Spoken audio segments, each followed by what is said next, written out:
This is an honest concern, and I want to give you an honest answer. Yes, there may be moments in this process where you feel things you've been avoiding. That's not a bug. That's how healing works. You can't release what you won't feel. But here's what I want you to understand. Feeling worse is not the same thing as getting worse. When you're stuck, when you start doing real inner work, things that have been suppressed often come to the surface. That can feel intense. It can feel like things are falling apart. But what's actually happening is that you're finally processing what's been stuck. And you'll have proven tools, proven strategy to support your sustainable growth. Think about it like this. If you've been numbing with work, with distractions, with busyness, you've been putting a lid on a pressure cooker. The pressure doesn't go away. It just builds underneath the surface. And at some point, it's going to come out whether you want it to or not. The difference is whether it comes out in a controlled, supported environment where you can actually work with it, or whether it explodes sideways into your business, your relationships, your health later in life. This work gives you the container to feel what needs to be felt without being overwhelmed by it.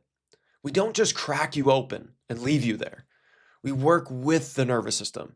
We use breath. We share helpful frameworks that provide a sustainable container for you to rebuild yourself from the ground up. We pace the process.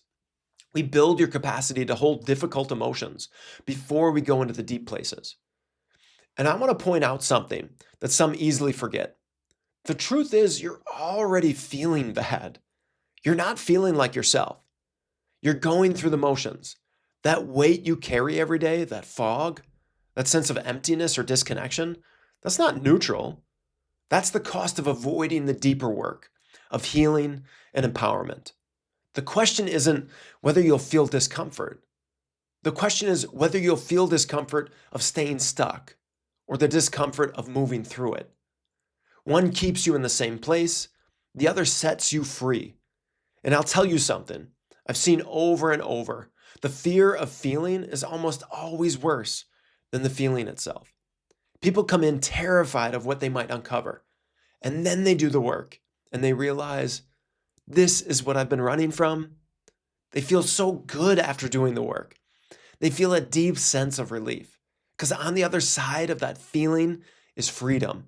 On the other side is clarity. On the other side is the version of you that's been waiting to emerge. So can you handle it right now? That's a question only you can answer.